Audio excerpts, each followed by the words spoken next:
भाई देखो, ये भैया हैं, ये यूपीएससी प्रीलिम्स देके आए हैं। ये बताएंगे कि आज का एग्जाम मतलब कल का एग्जाम कैसा गया था। हम लोग एक दिन लेट शूट कर रहे हैं क्योंकि थोड़ा सा ट्रैवलिंग में ज़्यादा टाइम लग गया था। भैया से हाल चाल अपना लेते हैं। भैया कुछ बताइए, कैसा एग्जाम गया है? पेपर भाई इतना पढ़े थे कि मतलब बहुत ज़्यादा पढ़े थे, और एक क्वेश्चन जो होता है सिलेबस से नहीं आया था, आउट ऑफ सिलेबस। समझ रहे हो भाई? देखो, एक क्वेश्चन जो कोचिंग वाले भी होते हैं, इंस्टीट्यूट वाले, वो भी मतलब बताते हैं कि सब लोग अपना अपना देते हैं कि ये मेरे कोचिंग से आया है, ये मतलब हर नोट से मतलब मैच कर रहा है क्वेश्चन। तो जो 7-8 साल से तैयारी कर रहे हैं और उनका एक भी क्वेश्चन जो मैच नहीं किया, जो PYQ लगाए हैं, सब कुछ मॉक टेस्ट लगाए हैं, उनका एक भी क्वेश्चन मैच नहीं किया, तो सोचो उसको क्या प्रभाव पड़ेगा उस पर। भाई देख सकते हो इनका चेहरा झुला झुला है। और ये इनके भैया भी गए थे पेपर देने, ये भी आज कुछ बताएं। पेपर देने हमारे अरविंद भैया गए थे। आने के बाद हम लोग कुछ एनालिसिस किए तो पता चला कि बहुत ऐसा सब्जेक्ट का भाग था जो उस पेपर में सम्मिलित नहीं था, जबकि सिलेबस में उसका अंकन है, फिर भी उससे सवाल आए नहीं थे।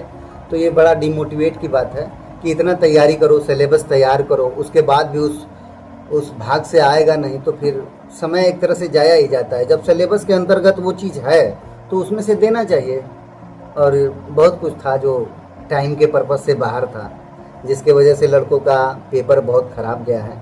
कुछ पेपर आउट ऑफ सिलेबस भी था, जैसा कि आप लोग अब हमारे भैया से सुने हैं। भाई देखो जो भी मतलब ऑनलाइन भी एनालिसिस करवा रहे हैं, देखो ये क्वेश्चन मेरे से आया है भाई। सब एक तरह से जो पेपर एग्जाम दिया है ना रियलिटी में, वो जान रहा है कि कौन क्वेश्चन कहाँ से आ रहा है और किससे मैच कर रहा है, किससे नहीं कर रहा है। ये देखो ये मेरा छोटा भाई है, ये कुछ बताएगा।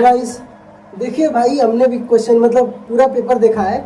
हम इसलिए हंस रहे हैं क्योंकि ऐसा पेपर है कि अगर कोई तैयारी करना भी चाहे तो वो छोड़ देगा, क्योंकि जैसा सिलेबस लिखा है वैसा कुछ भी नहीं आया है।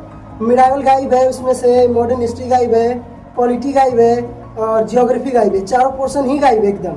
उसमें थोड़ा सा एथिक्स डाल दिया है और साइंस टेक के क्वेश्चन बढ़िया थे उसमें। और बाकी सब कहाँ से पूछा है, करंट अफेयर का कुछ भी पता नहीं, एकदम बकवास कुछ भी पूछा जा रहा है उसमें। इसलिए कोई अगर तैयारी करना भी चाहेगा तो नहीं कर पाएगा। देख लेना एक बार पेपर अपना भी, समझ में आ जाएगा। सीसेट तो एकदम खराब है भाई साहब। शुरुआती के 4, 7, 8 क्वेश्चन एकदम नहीं पता कहाँ से कैसे क्वेश्चन पूछे हैं, पता ही नहीं चल रहा एकदम। आप क्वेश्चन एक बार देखिएगा, क्वेश्चन पेपर समझ में आ जाएगा भाई। इस बार जो जिसका प्रीलिम्स हो जाएगा, ये जान लो कि एक तरफ से इंटरव्यू उसका नहीं होगा, मेंस भी नहीं होगा, वो प्रीलिम्स पे ही क्वालिफाई कर लेगा। क्योंकि भाई इतना टफ लेवल का क्वेश्चन, इतना मतलब मेंस लेवल के क्वेश्चन बना रहे हैं प्रीलिम्स में, तो क्या ही प्रीलिम्स मेंस लेंगे। देख जो भी इस टाइम निकलेगा इस बार, ये जान लो कि पूरा फुल्ली लक बेस पे है। जैसे SSC में हुआ था कि नॉर्मलाइजेशन कभी मार दिया, कभी कुछ मार दिया, ऐसे भी इस बार भी हो। फिर भी आप लोग को हार नहीं मानना है, एक बार और नए जोश के संग फिर से तैयारी में लगना है। अगली वैकेंसी सबसे बड़ी बात, अपना कोर्स बेचने के लिए ही कह रहे हैं कि ये चीज हो सकती थी। अरे वो हो ही नहीं सकती थी। अगर पेपर देने बैठेंगे ना, वो लोग समझ में आ जाएगा। इतनी गर्मी में पेपर नहीं हो सकता है, पहली चीज। दूसरी चीज, अपना कोर्स बेचना है, इसलिए बता रहे हैं कि हो जाएगा। सारे लोग बता रहे हैं कि बस कोर्स बीच जाए हम लोग का। इस बार देखना कोर्स सबका कम जाएगा, इस वजह से कह रहे हैं। भाई देखो, कुछ भी करना, लेकिन फुल्ली एक टीचर पे डिपेंडेंट मत रहना, नहीं तो फिर जो 2026 में होगा वो 2027 में होगा। फिर वैसे ही उम्र गुजरती जाएगी, साल पर साल अटेम्प्ट देते जाओगे, खत्म हो जाएगा, वो भी तुम भी खत्म हो जाओगे एक दिन। भैया आप मोटिवेशन देंगे थोड़ा सा, ये हम लोग उससे बड़े हैं, तो थोड़ा सा बच्चों को मोटिवेट करिए। क्या मोटिवेट के पर्पज से क्या ही बोलें। कल का पेपर देख के तो कुछ बोलने का मन नहीं कर रहा है। फिर भी हार नहीं मानना है, एक बार फिर से नए जोश के साथ एक बार फिर से लगना है। आज नहीं तो कल होगा जरूर। लगे रहिए। Best of luck all of you.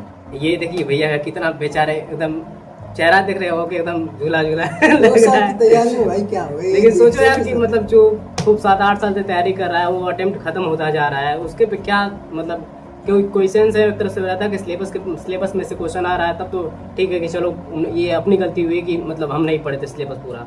लेकिन जब आउट ऑफ सिलेबस क्वेश्चन पूछ रहा है, तो कहाँ से कोई इंसान पढ़े? कोई बुक पढ़ रहा है तो बुक ही से कोई सिलेबस करेगा, और जो नोट्स मिल रहा है उसी से सिलेबस करेगा।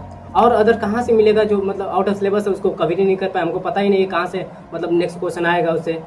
और सीसेट कोई भाई तो उसके लिए तो पूछो ही मत। सब SSC वाले, सीजल वाले, तो सीजल मान तो थोड़ा सा बहुत कर लेंगे, लेकिन पूरा करना एक तरह से मान लो कि सब एक तरह से फुल्ली इस बार लक बेस्ट पे है। पैसेज पूरा कैट का था भाई। पैसेज का कोई देख ले, छोटा ही था लेकिन बहुत तगड़ा था। कैट लेवल का था, देखना कभी पैसेज पढ़ के। और भाई यूपीएससी का हम क्वेश्चन भी देखे हैं एक तरह से। भाई देखो पैसेज की तरह एकदम बड़ा बड़ा यार, इतना है मतलब तो एक एक हाथ के 2 मिनट पहले उसको पढ़ने में लग जाएगा, फिर उसको एनालिसिस करते करते फिर उसका क्वेश्चन का आंसर ढूंढो, तो वो भी आंसर ढूंढ के अगर ढूंढ लोगे तो फिर ऑप्शन में जाके फिर ये ऑप्शन चूज करो कि एक पहला सही है या पहला दूसरा सही है, पहला तीसरा सही है, इस तरह उसमें कंफ्यूज है। मतलब समझ रहे हो एक क्वेश्चन में लगभग तो 10 मिनट लग जाएगा आराम से। समझ लो किस लेवल का पेपर बना था। सो भैया आप लोग, भैया कुछ बोलेंगे, भैया कुछ बोल दीजिए आप। नेक्स्ट बोलना क्या वही देना है कि नहीं देंगे, इस बार लास्ट रहेगा मेरा और जी जान लगा देंगे। भाई आउट ऑफ सिलेबस है, कुछ भी आए इस बार पूरा जी जान लगाकर ये मेरा लास्ट रहेगा चलो भाई, और निकाल देंगे इस बार। मोटिवेटेड है। होगा तो ठीक है, नहीं तो मेरा लास्ट ही रहेगा ये। भाई देखो हार मत मानना कभी भी, कुछ भी हो जाए। हम तो मान लो हार मान चुके हैं, लेकिन तुम लोग मत हार मानना, क्योंकि भाई देखो लाइफ में अप्स एंड डाउन्स हमेशा आते रहते हैं। तुम कभी मतलब सोचोगे कि मतलब जॉब पा जाएंगे तो सेटल हो जाएंगे, ऐसा कुछ नहीं होने वाला है। उसके बाद और भी मतलब सोचोगे कि उसके बाद शादी होगी, फिर बच्चे को पढ़ाना, फिर बच्चे को शादी करवाना, ये सब मोह माया में फंस जाओगे। बढ़ते रहो आगे, दुनिया वाले कुछ भी बोले इग्नोर करो, चुप अपना पढ़ते रहो। एंड देन सब लोग all the best. All the best, और अगली बार फिर मिलेंगे ग्रुप डी के एग्जाम के बाद।